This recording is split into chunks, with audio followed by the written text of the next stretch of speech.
এই ভিডিও দেখা শেষ করলে মেহেরবানি করে শেয়ার করবে। আল্লাহ বলছে তোমরা মুসলমান না হয়ে মৃত্যুবরণ করো না। তখন আমার আমার মনের ভিতরে একটা জিনিস আইলো, আল্লাহ নিজে বলছে এটা তো সত্য। মানুষ যখন মৃত্যুবরণ করব, তো যখন কিয়ামতের ময়দানের আগে উঠানো হবে, উঠানোর পরে জিজ্ঞাসা করা হবে যে ইসলাম তোমাদের কানে কেউ পৌঁছায় নাই, তখন দেখা গেছে যে সে অস্বীকার করবো না, আল্লাহ আমার কোনো দাওয়াতের কাছে আসেনি। আর আমরা যে টাইমে জন্মগ্রহণ করছি এটার মধ্যে আল্লাহ রসুল ছিল না দুনিয়াতে, আর আমাদের কাছে কোনো দাওয়াত পৌঁছায়নি। প্রসঙ্গ বলবো, আচ্ছা আজান শোনো নাই? তোমরা আজান শোনো নাই? পৃথিবীর এমন কোন জায়গা নাই যে আজান না হয়। তখন আমি ইন্ডিয়ার ভিতরে একটা জায়গা আছে নবদ্বীপ, মানে ওই জায়গাটা সব হিন্দু। তো হঠাৎ করে ভোরবেলা আমার ঘুম ভেঙে গেছে। তো ঘুম ভেঙে পরে আমি দেখতেছি একটা আজানের শব্দ আইতে। পরে আমার ওই খালাতো ভাই জি গেলাম, ভাই এখানে মুসলমান আছে? আছে ভাই, অনেক দূরে আছে। আমি দূরে আছে, আজান দাদা আমি ক্লিয়ার শুনছি। এখন বলবো যে তুমি আজান শোনো নাই? অনেক এটা অস্বীকার করার মতন খুব কম লোকে পাওয়া যাবে যে আজান শোনা নাই। তখন আজানে কি বলা হয়েছে, হে তুমি নামাজের জন্য আসো, হে তুমি তোমার কল্যাণের জন্য আসো। লা ইলাহা ইল্লাল্লাহ, অর্থাৎ আল্লাহ ছাড়া কোনো মাবুদ নাই। আর হযরত মুহাম্মদ সাল্লাল্লাহু আলাইহি সাল্লাম আল্লাহর প্রেরিত রাসূল এবং বান্দা। এই যে মেসেজ গুলা তোমরা শোনো নাই বা শোনার চেষ্টা করো নাই, তখন কি জবাব দেওয়া? তখন আমি ভাবলাম যে কথাটা তো সত্য। এখন যদি আমি বলি যে আমি আজান শুনি নাই, তাহলে আমি তো এটা ধরা খাই যাবো। তো পরে আরেকটা জিনিস জানলাম, কোন ব্যক্তি দুনিয়ার মধ্যে লা ইলাহা ইল্লাল্লাহ মুহাম্মাদুর রাসূলুল্লাহ, কোন ব্যক্তি যদি এই দুনিয়ার মধ্যে এই কথাটা সে বলতে পারে বা বলে যেতে পারে দুনিয়ার মৃত্যুর আগে, সে একদিন জান্নাতে যেতে পারবো, শুধু এই কথার জরুরি।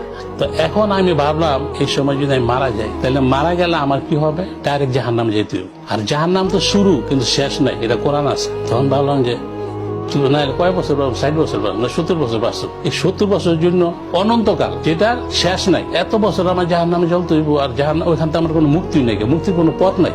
মনে মনে করতেছি এত কিছু করলি, বিদেশে ও সন্তানের জন্য, মার জন্য, বাপ মার জন্য সবকিছু করলি, বাড়িঘর করলি, যাই কিছু করলি, এগুলো তো কোনো কাজে আসবে না। আর আল্লাহ বলছে যে দুনিয়াটা হইলো শোভা, আর দুনিয়াতে তোমাদেরকে পাঠানো হয়েছে শুধু পরীক্ষা করার জন্য। এই যে তোমাদের সন্তান সম্পদ যত কিছু আছে, এটা কোনো কাজে আসবে না। এগুলো অনলি ফর শোভা, অর্থাৎ তোমাদেরকে দেওয়া হয়েছে। এগুলো কোনো কাজে আসবে না। তোমাদের কাজে আসবে আমল, তুমি কি আমল করে এসছো দুনিয়ার থেকে। তখন যখন এই কথা শুনলাম যে আমার সারা জীবন জাহান্নামে জ্বলতে হইব, আমার কোনো উপায় নাই। আর যদি আমি ঈমান আইনা মৃত্যুবরণ করি, তাদের সাথে সাথে আমার যত গুনাহ আছে আল্লাহ মাফ করে দিব। এমনকি আমার যে গুনাহগুলো, এগুলো আবার নেকিতে পূর্ণ করে দিব। এত বড় বোনাস দিতেছে, তাইলে আমি কেন এই দুনিয়া এইভাবে চললে মারা যাবো? মারা গেলে আমার সারা জীবন জাহান্নামে জ্বলতে, মানে এই প্রশ্নগুলো আমার ভিতরে আসতেছে। তো এই যে জিনিসগুলা আমার মনে যখন বাড়ি খাইলো, আমার মনে যখন ই করলো যে মৃত্যুর পরও তার কোনো আমার নাই, কোনো সুযোগই নেই এই জাহান্নাম থেকে বাইরে নেয়, তাহলে আমার কি দরকার আছে? তখন আমি বললাম যে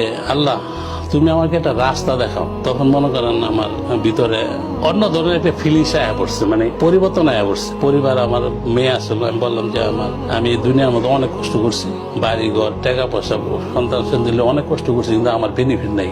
তো সন্তান খালি দিতে পারলে ভালো, না দিতে পারলে খারাপ। তো এতে আমি যে আমাকে দিতে পারবো আজীবন, আমি তার কাছে যাওয়া ভালো। তখন বলছে যে না, তুমি এই মুহূর্তে হইতে পারবো না, তুমি দেশে। আমি না, দেশে আওয়া যেত না, তোমাদের প্রবলেম লিখে বলো। প্রবলেম না, তুমি 1 সপ্তাহ সময় দাও। আমি 1 সপ্তাহ সময় ব্যাপারে এসে ওইখানকে যে শেখ, তাদেরকে বললাম যে ওনারা আমার 1 সপ্তাহ সময় চেয়েছে, আমি ঈমান আনুম। এখন আমরা কি বলো? উনি আমাকে বললো, আপনি যে 1 সপ্তাহ বাঁচবেন কোনো গ্যারান্টি আছে? এই কথার উপরে পরে আমার মেয়ের বললাম, না আমার দ্বারা সম্ভব নয়, আমি ইসলাম। তাহলে আমার আমার ছোট ছেলে আইসে, আমার ভাই আইসে, তারা অনেক কিছু বুঝাইলো। ছোট ছিল, তারা অনেক কিছু বুঝাইলো যে আপনার সমস্যা কি, আমরা এটা করবো, এটা করবো, অনেক কিছু বুঝাইলো। তাই আমি বলতেছি, দেখো, প্রত্যেকটা লোক দুনিয়ার ভবিষ্যতের চিন্তা মনে করে, কিন্তু আখেরাতে ওই চিন্তা মনে করে। তুমি চিন্তা করো তোমার মৃত্যুর পরে তুমি কোথায় যাইবা। পরে আমার ওই শেখেরা আসলো, শেখের বিদ্যা আইয়া আপনার ওই আমার কলমা শাহাদত পড়াইল, এসে আমার নামাজে ঢুকে দিল। আমি তো জানি না, বলতেছি তুমি এইভাবে অজু করো, আমরা যেভাবে পড়ি এইভাবে সিম পড়ো। এইভাবে পড়লাম, এই স্টার্ট। তারপর ওনারা শিখাইলো, এসে ওমরা ব্যবস্থা করা হইলো, ওমরা গেলাম।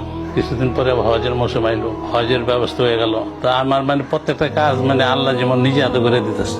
বড় ছেলের বললাম, আমার ওয়াইফের বললাম, ওয়াইফের বললাম না, তোমার বাবা তুমি থাকো, আমার বাবা আমরা থাকি। তো ওনাকে অনেক বুঝাইলাম, বড় ছেলে বুঝাইলাম। বড় ছেলে বললাম যে বাবা, তুমি তো মোবাইল চালাও, তুমি মোবাইলে গিয়ে তোমার ইসলাম সম্বন্ধে জানো, বোঝো, তারপরে দেখো তোমার ইচ্ছা যদি হয় ইসলাম গ্রহণ করতে পারো, তবে দুনিয়ার থেকে আখেরাতে তোমার লাভ বেশি। তখন ও রাজি হইল। পরে আমি অনেক আস্তে আস্তে চিন্তা করতেছি যে আল্লাহ তো আমার জাহান্নাম থেকে বাঁচায় দিল, আল্লাহর কাছে লাখ লাখ শুকুর। তখন পরে আল্লাহর কাছে দোয়া করলাম যে আল্লাহ, তুমি তো আমার